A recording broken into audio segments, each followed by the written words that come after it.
Il y a d'abord un petit exercice à faire, c'est de comprendre le Rotary international. Rotary, donc derrière le mot Rotary, il y a international. Vous savez dans quelle zone nous sommes? Nous sommes dans la zone 13, la France est la section 13A, la Belgique est la section 13B. Il a dit la Belgique est le Grand-Duché de Luxembourg. Et puis il y a la région, et nous sommes dans la région effectivement 14. Je suis souvent quand même effaré du manque de connaissances que nous avons de nos propres structures. Cette méconnaissance nous dessert. Et on ne s'en rend pas assez compte de l'impact de ce que ça peut représenter sur notre futur. Et ce mot international, et j'en parlerai plus longuement tout à l'heure, nous ne l'utilisons pas suffisamment. Nous nous plaignons de notre image, mais nous en sommes la propre victime. Je le répéterai donc autant de fois que nécessaire, jusqu'à ce que ça change.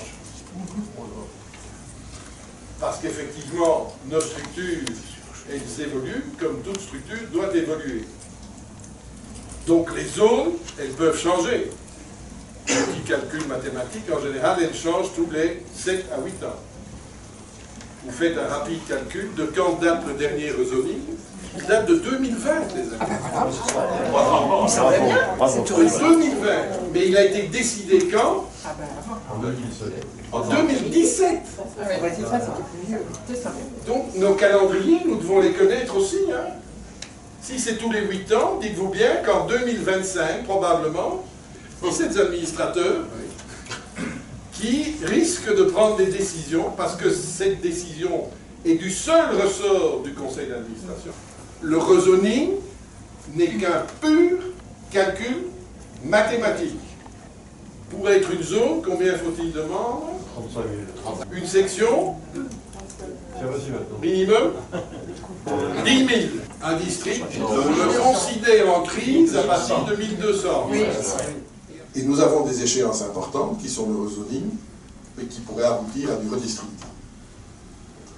Soyons-en conscients, c'est tout.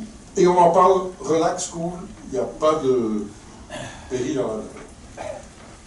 Nous, Rotariens, sommes propriétaires du Rotary international. Parce qu'aujourd'hui, quelqu'un me disait ce matin, c'est comme une multinationale, oui, c'est une grosse machine. C'est une très grosse machine, mais avec beaucoup de compétences. Je suis impressionné par les compétences que l'on rencontre au Rotary international. Les gens qui s'occupent de nos finances ne sont pas des manchots. Les gens qui réfléchissent sur la digitalisation aujourd'hui au Rotary international sont les nouvelles équipes et ce sont des gens ultra compétents, mais qui sont à notre disposition. Il faut donc arrêter de croire que c'est notre administration qui gère le Rotary international. Oui, mais combien de pages, croyez-vous, comporte un ordre du jour d'un conseil d'administration? L'ordre du jour complet, 389 pages. Alors, vous faites comme ça. Moi, je dis quelle chance. Parce que tous les points doivent être argumentés par un administrateur ou deux et commentés par le staff pour contrôler si effectivement cela rentre dans nos règlements. Si cela a de l'impact financier. Mais tout ça pour vous dire que c'est fait de manière professionnelle. C'est les points à discuter, c'est uniquement l'ordre du jour. Non, ce sont les points à discuter qui sont également détaillés. L'ordre du jour simple fait 6 pages. Soyons quand même conscients. On a une chance d'être dans ce mouvement. Soyons aussi conscients comment il fonctionne. Et aujourd'hui, on considère que, par exemple, les 2 zones dont nous avons vu les résultats, qui sont l'Australie, la Nouvelle-Zélande, le RIPI, sont ce qu'on appelle des zones pilotes. Mais on ne sait pas où ça va aboutir. Mais on leur a dit, vous faites ce que vous voulez. Et maintenant, on va aller plus loin. Et ce qu'on va dire, c'est que il faut que l'ensemble du monde rotarien ait l'occasion de prendre son sort en main. Et Et c'est ce fameux terme que vous m'entendez utiliser depuis quelques mois, qui est l'adaptabilité régionale, the regional adaptability.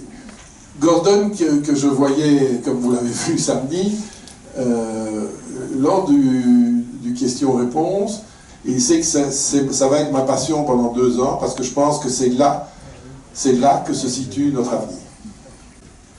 Soit nous décidons de nous prendre en main, soit, je vais vous dire, je ne sais pas ce qu'on va devenir. L'adaptabilité régionale, c'est quoi? C'est la prise de conscience pour moi, par le RI, qu'il n'y a pas de solution unique à nos structures. J'insiste, à nos structures. Il n'y a pas de solution unique à notre fonctionnement. C'est clair, nous devons changer. Mais c'est doit être un changement d'évolution. L'adaptabilité régionale, c'est répondre aux besoins de nos régions pour que le Rotary évolue favorablement. Nos amis africains n'ont absolument pas les mêmes besoins structurels que nous. Il y a des problèmes qu'ils rencontrent qui ne sont pas les nôtres. Il faut donc être à leur écoute autrement. Arrêtons de nous comparer à l'Italie. Le Rotary italien n'est pas le Rotary belge ni le Rotary français et ne le sera jamais.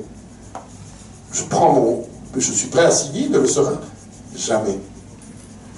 Donc, soyons capables de nous adapter pour évoluer.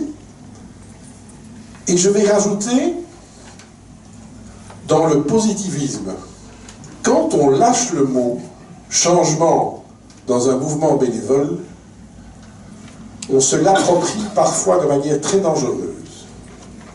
Parce que, selon ma phrase favorite que je vous avais citée à Lyon, d'aucuns se sentent investis à ce moment-là de mission divine,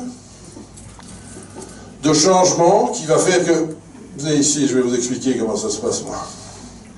Et on y va gaiement du changement pour le changement. Et Gordon a dit quelque chose de très important pour moi dans ce cadre-là à Rome. Et je vous demande vraiment de vous imprégner de ça. Nous devons changer, sinon on crève, ça, on sait. Nous devons évoluer. Mais nous aurons toujours besoin de clubs traditionnels. Croire que l'on peut changer un club qui a 25 ans d'existence, qui a ses habitudes de fonctionnement, de pensée, de réflexion et d'action, et vouloir à tout prix le changer, c'est provoquer le schisme dans le club. Ça n'a aucun sens. Aucun.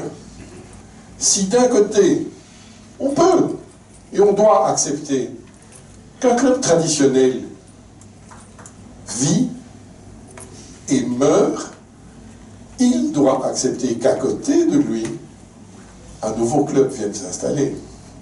Mes amis, on peut réussir. Selon ma vieille phrase, s'il vous plaît, mettez vos égos, nos égos, à la poubelle. Nous sommes des Rotariens. Nous devons être fiers d'être Rotariens, et si nous le sommes, on va y arriver. Merci beaucoup.